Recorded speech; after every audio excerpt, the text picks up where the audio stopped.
कोल्हापूरनं आजपर्यंत जर आपण बघितलं, सामाजिक कृतीतून समतेचा संदेश देण्याचं काम या महाराष्ट्रामध्ये सगळ्यात जास्त कोणी केलं असेल तर या कोल्हापूरनं केलं। राजश्री शाहू महाराजांचा विचार जर सगळ्यात जास्त अंमलबजावणी त्याची कुठं झाली असेल तर या कोल्हापूरमध्ये केलेली आहे। आजसुद्धा सलोख्याचं, सामाजिक सलोख्याचं उदाहरण म्हणून कोल्हापूरच आपल्या डोळ्यासमोर येतं आणि या कोल्हापूरमध्ये एक चांगल्या पद्धतीनं नवीन विचार रुजावा।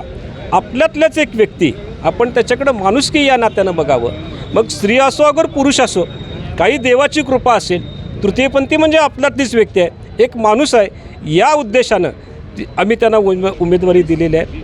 आणि याचबरोबर मला आवर्जून सांगायचं आहे, वेल एज्युकेटेड आहेत शिवानी, अतिशय प्रभावीपणे ते आपला मुद्दा मांडू शकतात, चांगल्या पद्धतीनं टक्केवारीला विरोध करू शकतात, भ्रष्टाचारमुक्त कोल्हापूर हे त्यांचं स्वप्न आहे आणि अशा व्यक्तीला उमेदवारी देणं म्हणजे आम आदमी पार्टीचं सुद्धा एक चांगल्या पद्धतीचं भाग्य आपण म्हणूया।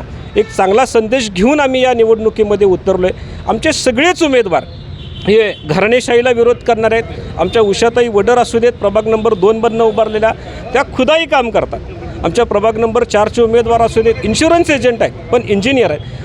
उच्च शिक्षित लोकांना जर आपण उमेदवारी दिली, त्यांना निवडून आणलं तर कोल्हापूरचा विकास जगात कुणीही थांबवू शकणार नाही। घराणेशाहीला सातत्यानं जर तुम्ही कोल्हापूरकरांनी पाठबळ दिलं तर आत्ता जी परिस्थिती आहे याच्यामध्ये बदल होणार नाही।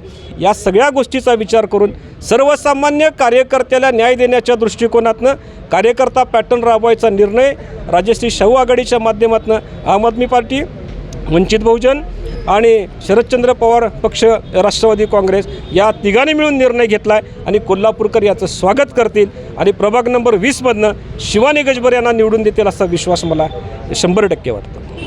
खरं तर 2 मातबर आघाडी म्हणतात, तुम्ही महाविकास आघाडी, माहिती असताना तिसरी आघाडी सध्या म्हणून तुम्ही सध्या फिरताय, म्हणजे प्रचार सध्या सुरू आहे, कसा लोकांचा प्रतिसाद आहे? ज्या दिवशी राजश्री शाहू आघाडीची घोषणा झाली त्याच दिवसापासून संपूर्ण कोल्हापुरातलं वातावरण बदललेलं तुम्हाला दिसून येईल। तुम्ही कुठल्याही चौकात जावा, आवाज उठवावा तर राजश्री शाहू आघाडीनं, विरोध करावा तर राजश्री शाहू आघाडीनं, उमेदवार द्यावेत तर राजश्री शाहू आघाडीनं, अशा पद्धतीची चौकात तुम्हाला चर्चा येईल। तुम्ही स्वतः पत्रकार आहात, मीडियाचे प्रतिनिधी आहात, तुम्हालासुद्धा जिथं पानपट्टी असू दे, चहाची टपरी असू दे, राजश्री शाहू आघाडीचे आणि त्याचे उमेदवार, त्याचे घटक पक्ष याची चर्चा एवढ्या जोशात आहे की 16 तारखेला तुम्हाला त्याचा निर्णय 100% दिसणार। दोन्ही आघाड्यांवर टॅगलाईनच्या आहेत, टॅगलाईन सध्या फ्लॅश केल्या जात आहेत, म्हणजे कोल्हापूर माझं तसं, शंखनाद वगैरे अशा प्रकारे टॅगलाईन जे करतात। तिसऱ्या आघाडीची काय टॅगलाईन आहे? त्यांच्याकडं टॅगलाईनशिवाय दुसरं काहीच नाही आहे।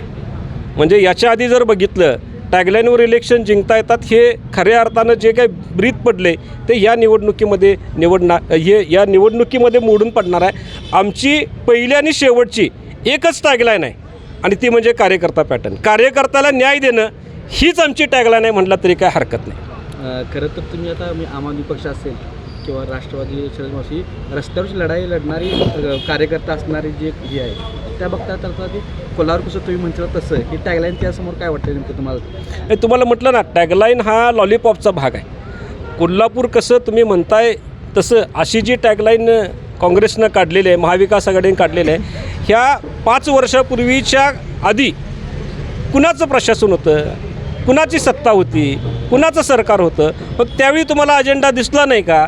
अरे कोल्हापूरचा अजेंडा समजून घ्यायला तुम्हाला लोकांच्या मध्ये का जावं लागतं असा आमचा प्रश्न। आम्ही भोगतोय ना, तुम्ही त्याच रस्त्यावरनं जाताय, तुम्हाला समजत नाही रस्त्याची परिस्थिती, लोकांना काय विचारत, लोकांना सोल्युशन सांगा। लोकांचे प्रश्न जर तुम्हाला 5 वर्षात समजले नसतील तर तुम्ही विकास काय करणार? आम्ही रस्त्यावरची 5 वर्ष लढाई लढतोय का? आम्हाला प्रश्न माहीत आहेत, आम्हाला उत्तर शोधण्यासाठी सभागृहात जायचं आहे। हे फसवं नाटक आहे टॅगलाईनचं, ते कोल्हापूरकर याची डाळ शिजू देणार नाही। एक तिसरी आघाडी काय आव्हान वाटतं? सर्वोच्च 4 आघाड्या झाल्या आहेत कोल्हापुरात, तर तिसरी आघाडी एक कार्यकर्ता पॅटर्न घेऊन चाललात, काय आव्हान वाटतं? कार्यकर्ता पॅटर्न ही तिसरी आघाडी नाही, ही जनतेची पहिली आघाडी असणार आहे। ही पहिली आघाडी असणार आहे हां, आणि ही पहिली आघाडी कोल्हापूरच्या डोक्यात बसणार, कारण आम्ही टक्केवारी मुक्त कोल्हापूर, भ्रष्टाचारमुक्त, जे कोल्हापूरचे खरोखर प्रॉब्लेम आहेत त्यालाच आम्ही हात घालून मी सोल्युशन टाकू आणि योग्य वेळी अजेंडा मी प्रदर्शित करणार आहे।